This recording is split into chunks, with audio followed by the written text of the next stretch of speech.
What, honey? She's trying to figure out what I'm doing up here. Well, I got a treat for you. I got some video of some cool bucks. Thought I'd show you this. So this is that really chalky giant single that I found. And I just wanted to include a couple of tips. I had people ask me every once in a while about restoring antlers. And this one right here was super chalky.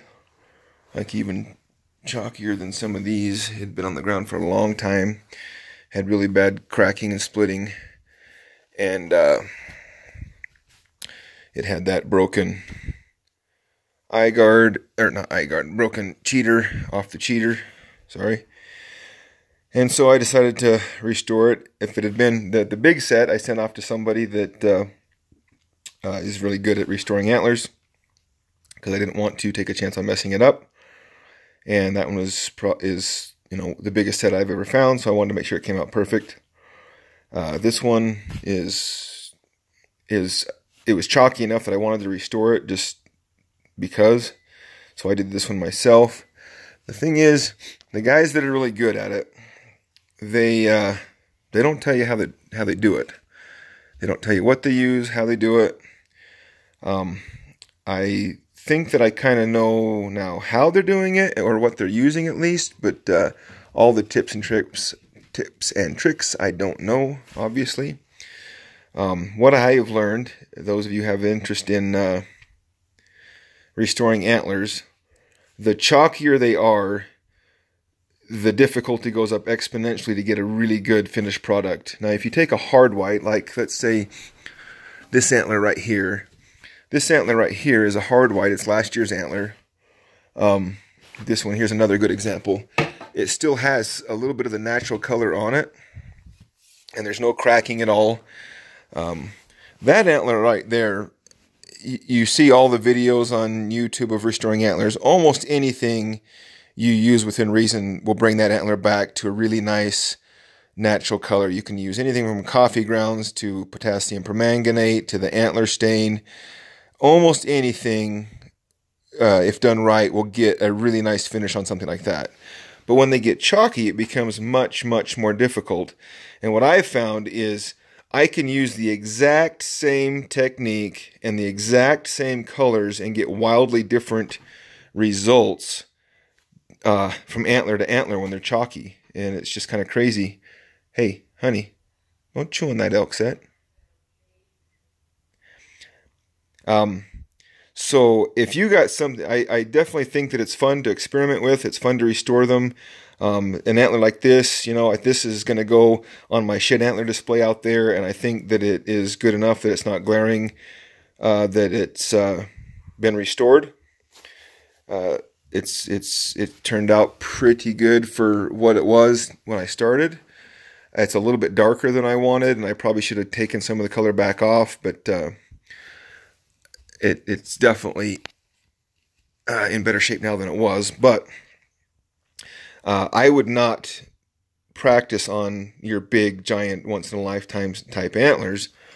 But if you get some antlers that are fairly chalky, that are at least decent-sized antlers, so you can get an idea of what you're doing, then it's fun to experiment with and try to figure out how they're doing it. Now, what I've noticed, and this isn't meaning any disrespect to anybody, but 99% of the videos on YouTube are people that don't have the slightest clue what they're doing, in some cases doing it for the very first time. And I'll include just a little clip of one that I watched this morning that it's almost so bad that you almost wonder if it's a parody, the results. And there's a lot of them where the results are really, really bad. A guy that is really good at it would probably say that this is bad, but I'll show you one that's bad. It's really bad.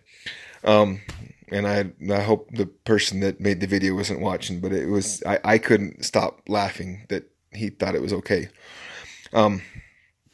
Anyway, so I'm gonna include some cool bucks from a buddy of mine in this video. And we actually ran a lion today, but didn't end up catching it. So I'm going to have a little bit of footage of that. I don't know why in the camera it shows up with so much glare. It's the lights overhead, because it's not that shiny. It's not as shiny in real life as I can see it shows on the screen here. Look at it with my eyes and there's no glare. Look at it on the screen and there's a big glare from the lights. But anyway, I just rescored that one again at 98 7/8, 99 inches. Anyway, all these right here are about the same. They're fairly chalky antlers, and I think I'll probably stop restoring a lot of them that I have been. I've just been trying to learn, and I think if I could get the right colors, I think that I understand the technique now. The color that I'm using, I have 3 different colors, and one of them is just a bad color. And this one right here gets you a pretty good natural color. I certainly have seen bucks that are similar to this color, but it comes out a little bit darker than I want. So if any of you know of another color that's in the oil paints that might work, I'd appreciate a tip. Anyway, so I'll take you to the video. Just wanted to show you how that one came out, being restored. That view right there gives about the most realistic view of the color of it. Of what the antler looks like now. Here. Darker at the bases, kind of fades into the white. And that's pretty much how it's going to be. You could do it however you want. No antler is the same, but this is just the way I kind of do it. And once again, it was just simply modeling clay, sanding blocks to edge out the sides once if there's too much clay. Got a lion track from last night. Over here and see if I can find it on the other side of this dirt. If so, I might give somebody a call, see if they want to come run it. See what I can find over here. There it is again. Heading off that way.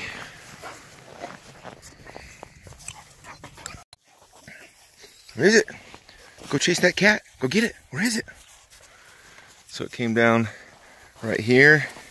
Got to right there and jumped across to there. You can see right there where it landed. Just goes north. Just tried to call somebody and they didn't answer, so maybe we won't worry about running that cat. Just that I'm finding so many lion kills. I'd sure like to get rid of that cat out here. Alright, here it is. Heading down into the canyon. I've got somebody coming. We're going to have a lion chase here in a minute. I will bring you along, see what happens. Alright, I want to show you this. All of a sudden what we have here is a running cat track.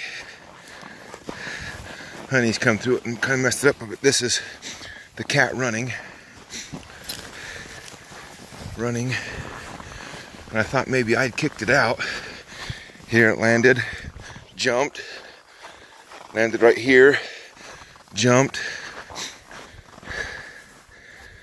landed down there. Well, what was it running after? Bedded deer right there. It jumped this buck up. Well, deer, I'm not sure it's a buck, but the deer went off right down here. And you can see the lion tracks continuing down. Let's go see if he caught the deer. If he caught the deer, we're going to catch this lion.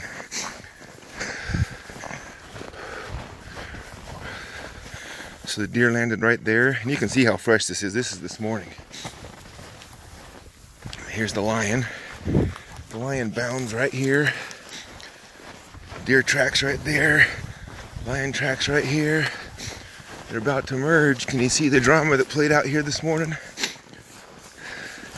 Deer track, lion track, deer track, deer track.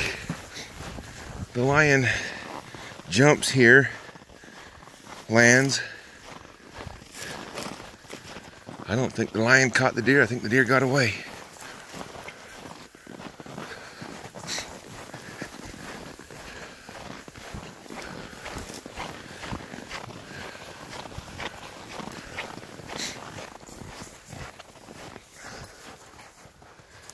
Yeah, there's the deer running. Honey will trail up the deer. She won't trail the lion. Here's the lion right here. So this is where I'm going to leave it. And I'm going to go bring the dogs into this point. But let me show you something right here that you will like. No, it's not a shed, but a lot of you will like that right there. Big ruin complex. Alright, let's get some dogs on this. That cat actually turned and is coming down the canyon the way I'm going to meet the hunters. There's its track in the dirt. Oh, what the heck? I'm all zoomed in, sorry. Anyway, there's its track in the dirt. I think it's going to be a good female. Adult cat, but I think it's a female. So, this right here, if it's the same, it's obviously the same cat, the same track, but means it didn't kill that deer. Lions can outrun a deer for a distance, but they're sprinters. When that deer made it, 100 yards or so, I thought it'd be unlikely probably that we'd find it dead down there, but you never know. It would have been easier to catch the cat because with a full belly of meat,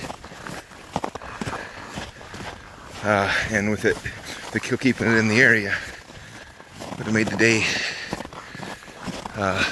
would have made the chances go up. But anyway, it's actually walking here back to the road, so it might be helping us out anyway. How's that for a backdrop for a lion chase?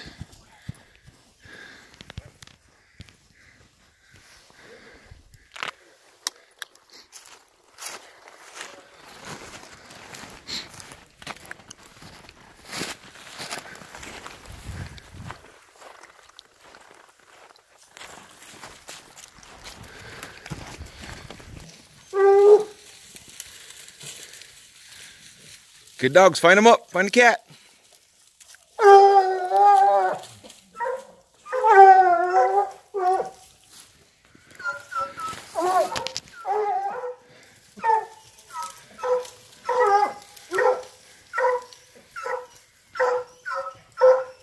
See where we go.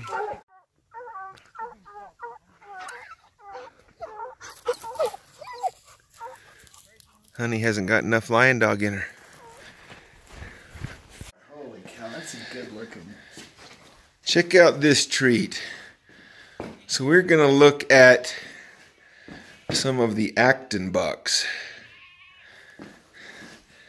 There is a stack of them here. So Eric's got a stack of his dad and his grandpa's antlers. His brother Greg has a huge stack of his dad and his grandpa's antlers. And all of these are the ones that weren't big enough to mount. Because all the ones that were big enough to mount are where? California? In a motorcycle dealership. In a motorcycle dealership in California. Bucks well over 200 inches. But these are the ones that Eric got. We're going to look at some of these. You've just got 30-inch buck after 30-inch buck.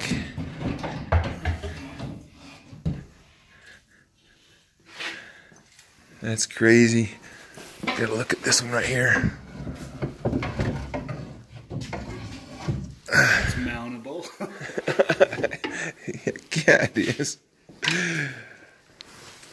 I gotta set it down and back up to get that whole thing in the frame. Look at that. Oh, that one has pretty. This has great eye guards though. That one might not have the mask, but that's probably the biggest scoring buck that you've pulled down yet. Yeah, that one right there. Yeah, hook cheater on the outside. That buck scores well. It's a 190 class buck. Lay that 190 class buck inside this one to give you an idea how big that one right there behind it is. Oh man. Oh my gosh. Do you have, did you bring your tape measure back out? Yeah, We got to run a tape. I don't think anybody's gonna, if I just throw a number out at that, they're not gonna believe me unless we got a tape measure. it's good looking. It's a good thing these are all the little ones your dad and grandpa killed. I know. I wouldn't have Greg took all the really big ones, you know. Greg got the He and I spent a whole night one night taping 200-inch bucks. Let me go get a tape measure. All right, let's see. I'm gonna guess 31, 32. This one's chipped, but that's a good looking buck. 32 and a half. Yeah, that one got dropped or something, huh? Yeah, probably. That's cool. Yeah, there's a couple of them right there you're about to get down. Oh man, I love that one. This is a good looking one. I've got great grandson sheds of that buck right there. Holy cow, that thing's a tank. Heavy, big extra cheater there, a cheater off of the cheater and another cheater, crab claw up here. You're probably holding a 200-inch buck right there. Easily. Greg must have missed that one. Yeah. He's going to be mad. He's going to watch this video and be like, dude, what did you tell Eric I got all the big ones for? I ain't giving that one away. Yeah, that's probably my favorite one so far that you've pulled down. He's That one. now he's 28 to the outside, but with, look at the mass on him. The way he's thick all the way up and forked. And cheater off the cheater. Heavy, massive cheater. Daddy, that's a pretty, look at that one. Another one, you know, 29-inch wide. Little hook dude off of there.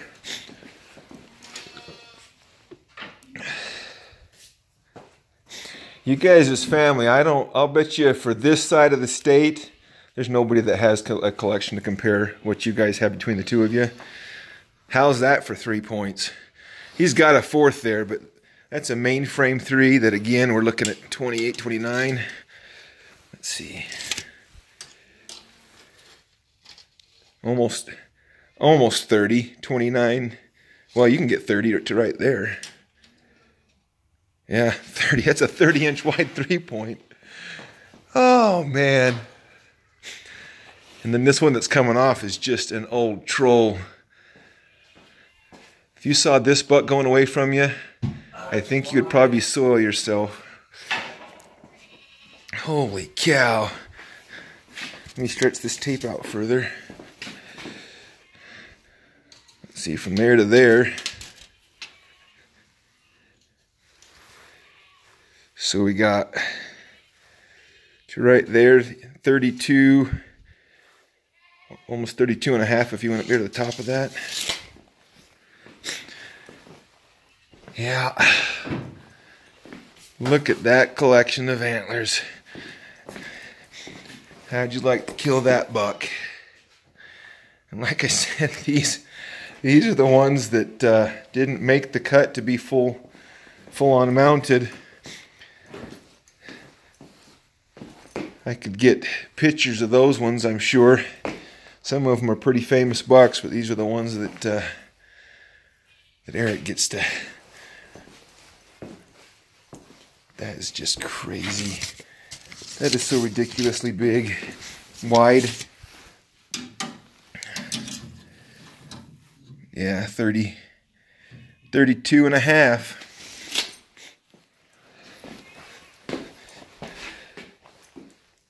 All right, what do you guys think of that set?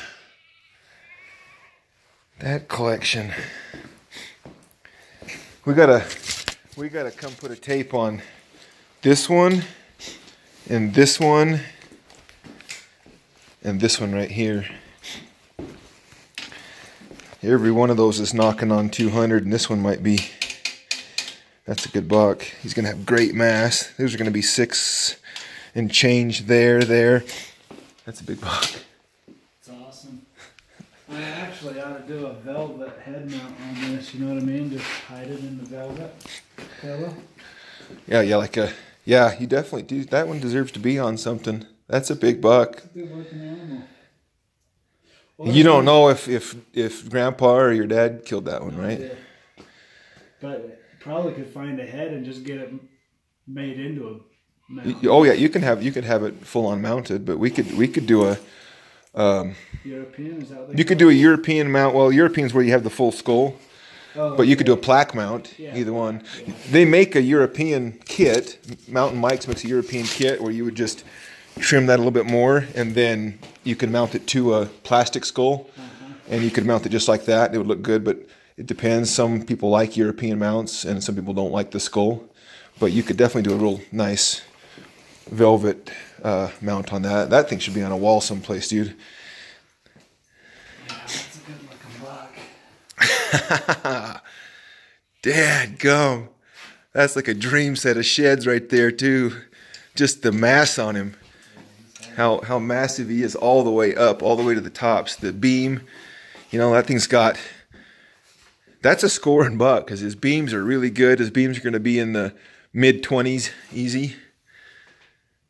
Dandy. You should keep that one out and mount it. Alrighty. If you want to That's a manage treat. them, I'll just keep. Alright. Special treat here. We picked out my 5 favorite bucks from that stack, and we're going to throw some tape on them. Getting serious enough that I'm not even using my sewing tape. Look at this stack of antlers.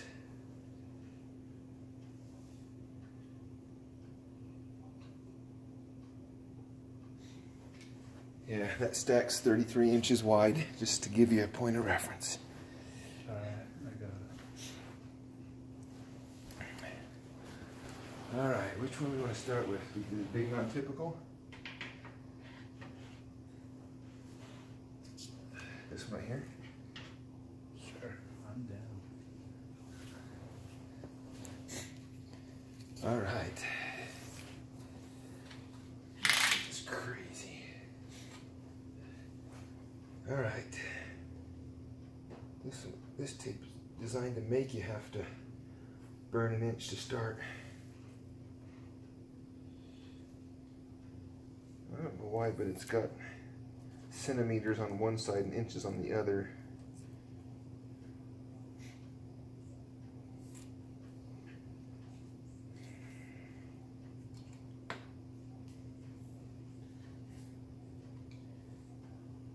Main beam 24 6/8. Okay. So how you use that is It's down a me little put- still. oh. Alright. Okay, so we were doing the left side. No eye guard, or very little eye guard.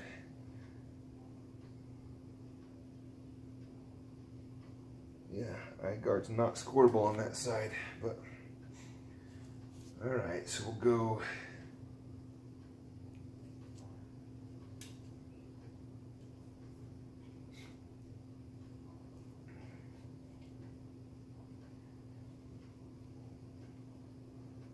and 4/8. Let me pause this because the tape will be too long if we just keep running the whole thing. I misjudged this one by a little bit, so I want to have you guys guess and see what you think that buck is. Have to see if we revealed it anyway. Alright, we're gonna do that dude next. Look at this.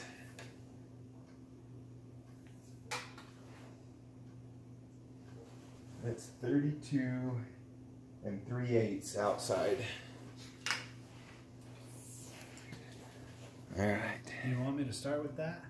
No. Alright, we just finished throwing a tape on these things. And I'll tell you this, This is in order from largest to smallest.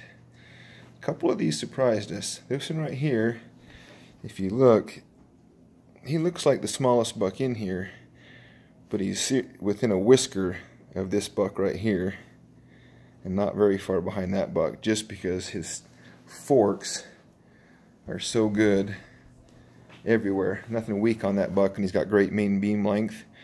That's what you call, you know, when you talk about a buck that's a scorer, that buck scores well. You know, these two bucks right here are giant bucks, but they actually surprised me and didn't score quite as well as I thought they would. Less than that one right there, just because they don't score quite as well.